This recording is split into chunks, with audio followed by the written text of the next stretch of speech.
Ubhuti owakaManqele, ubhuti uMthandeni owaziwa ngegcuka Melisha. Bhuti Mthandeni ngikubingelele kuhlelo Sithakela Isizwe. Yebo, sanibona njani? Siyaphila. Amahloni, umuntu mayise stage awekho amahloni, umuntu mayiposta ku Instagram awekho amahloni, asingawatholi nasemsakazweni. Empeleni akubona amahloni ukukhathala ngoba inkulu indima esengihambile ngoba kulezi insuku nginento enkulu kakhulu engizoyenza. Nkulu kakhulu ngempela, kade siqalile sikubona uyifaka lapha kwinkundla zokuxhumana, asakafiki kuyona kodwa manje nomlaleli Ukhozi FM uzokhangiseka kabanzi ungakazi ukuthi yini le engaka uzobe uyenza. Abantu abaningi mhlambe bake bezwe ngegcuka Melisha, abanye mhlambe abazi, abanye abalalela Isithakela Isizwe. Akusiqale nje ekuqaleni usibuyisele emuva ukuthi uma sikhuluma ngomthandeni Manqele sikhuluma ngobani? Masikhuluma ngomthandeni kwaManqele sikhuluma ngegcuka Melisha, sikhuluma ngoSibusiso ozalwa uMashandu nobaba uJohnson Phosa kweNyathi Manqele endaweni yaseMdletsheni esigodini saseMdletsheni eMfanela endokeni kaMakebuka isigodi. Okay, ayisiyezwa ke sibonga ukuthi no mama no baba nabo futhi bayitholile lento ekuthiwa i-shout out. Asike singenela kuthando ke lomculo wakho waMaskandi. Luqala nini lolu thando lalomculo? Ubone nini ukuthi nawe uyakwazi ukuthi ube netalente kumculo waMaskandi? Ukuthanda umculo kaMaskandi ngaqala ngimncane kakhulu. Iyona into esikhule ngayo thina emakhaya ngoba kudlalwa wona. Ayikho enye into eyenziwa ngaphandle kaMaskandi noma ngaphandle kwengoma ngoba iyona ndlela esijabula ngayo le. Nanokuthi ke ngaleso sikhathi leso ngicabanga ukuthi kwakusekhona obhuti abadala kakhulu ababecula uMaskandi esayisithi noma sihlele ekhaya sibasupporta sibathanda sithi noma sizwa indaba ezibhlungu ngabo siphatheka kabuhlungu singadli ngisho ukudla lwangela kanjalo uthando ngoba sahlukumezeka nasenhlizweni saphinde sajabula wazi yatshaleka lembiwu yothando enhlizweni zethu kwagcina sekukhona ke igcuka Melisha lele seliduma umhlaba wonke namhlanje eliculayo. Ngempela kudume umhlaba wonke. Kepha nginombuzo ukuthi ngiyathemba ukuthi mhlambe nomlaleli osekhaya uyayibuza ukuthi ikhathi esiphila kuzona njengamanje, ikhathi silethelwe inkululeko seNingizimu Afrika, sibona eminye imiculo noma ezinye inhlobo zomculo zibungazwa nazo futhi zithandwa. Sikhuluma ngokwaito o hip hop ogqomu nabo jazz kanjena. Mhlambe ubona ukephi wena uMaskandi music lapho? Siyabona ukuthi uyaduma manje futhi uMaskandi nasemadolobheni hayi emakhaya nje kuphela. Yebo, uMaskandi ngobona usezingeni eliphezulu kakhulu, ikakhulukazi ke kufika ukuba khona kwalezi insizwa ezazimbili, uMtshengiseni umfoka Gcwensa noMgqumeni umfoka Khumalo. Kweza nanokuthi ke wagcina washiya uMgqumeni yasala indidane ibambile. Nabafowethu bonke ababekhona njengo baba uShwi okuyibona basiqophela umlando omkhulu eminyakeni edlule abashaya ingoma engicabanga ukuthi akekho engayazi namhlanje mawuhamba lapha uMaskandi owazi ukuthi awufiyeli khona kodwa bayamazi uShwi nomuntu ekhala bazi ukuthi uMaskandi uShwi nomuntu ekhala kahle injalo nje. Kwaze kwafika ke u2013 lapho kufika khona ke igcuka Melisha lapho vele washintsha khona waba ngenye indlela njengoba kushintshe yonke izinto namhlanje.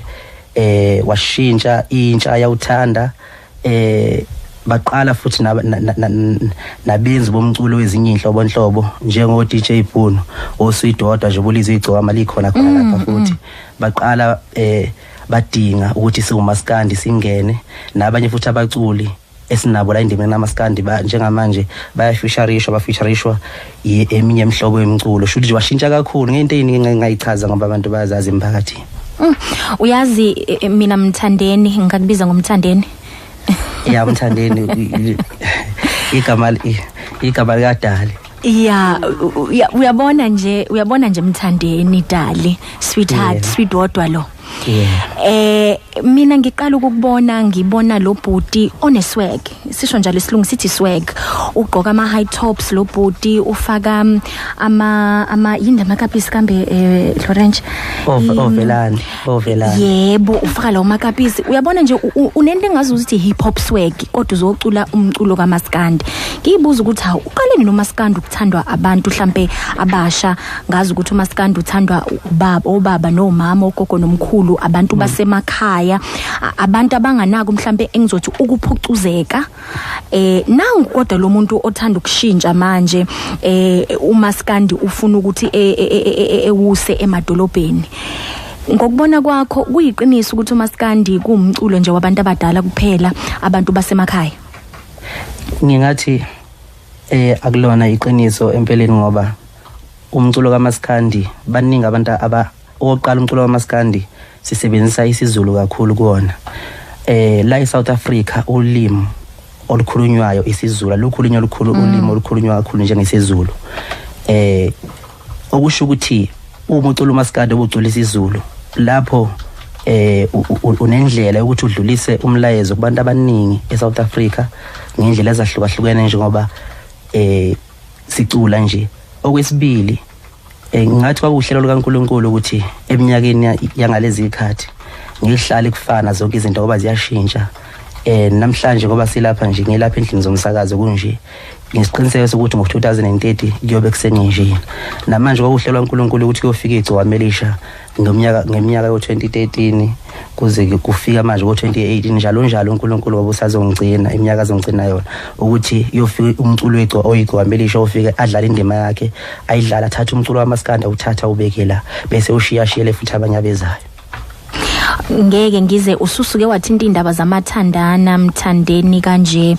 Siyabona futhi ezinye zezinto inkululeko esinikeze yona ukuthi umuntu siyakwazi ukuthi ethandane nanoma ubani akamthandayo engasabi ngisho ibala lakhe.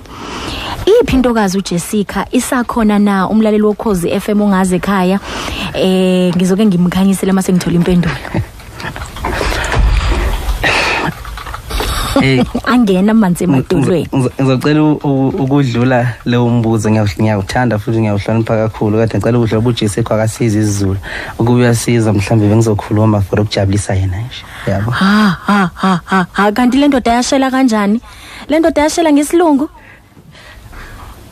Ngangishela ngathi isilungu ngibiye ngilekelele futhi nangamasayini kancane.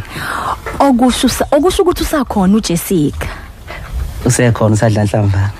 Hayi okay. uJessica usenjani usomolokozana wethu la eningizimu Afrika noma usale phesheya kwelwandla?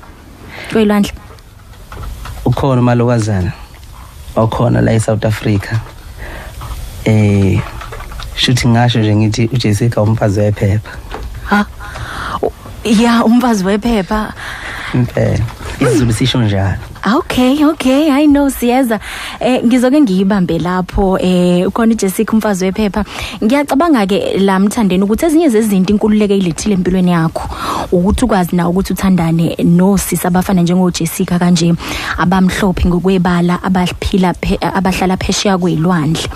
Yeah. Njengoba sikuyona ke lenyanga futhi enkululeko idlale yipi enye indima ngaphandle kwezothando kuwena eyidlalile kuwena kanye nakulomkhakha okuwona, le nkululeko ichaza ukuthini kuwena njengomculi kaMaskandi? Le nkululeko isho lukhulu kumina ngoba mina njengomculi kaMaskandi ngingomunye wabaculi ngoba sicula uMaskandi sibaningi futhi sidlulisa umlayezo ngendlela engafani. Mina njengomthandeni ngijabula kakhulu ukuthola inkululeko efana nale ngoba isikhathi esiningi mina ngigxile emlayezweni mangicula, so lokho kunginika indlela yokuthi ngicule ngikhululeke, ngihlaba khona, ngicomela khona, ngithanda khona ngendlela engifisa ngayo, ngicule nje ngikhululeke kuphela, ngihloniphisa amagama njengomuntu onesisoka noma oyisoka, ngihloniphisa amagama kodwa nje ngiyajabula kakhulu. Angivumeleke umvumelelo nomlaleli woKhozi FM etugwinya amathi ngalendaba kamfazi wephepha okhonjwa lephesheya kwelwandle sithi ke amaroni athi abelungu ama-Aron.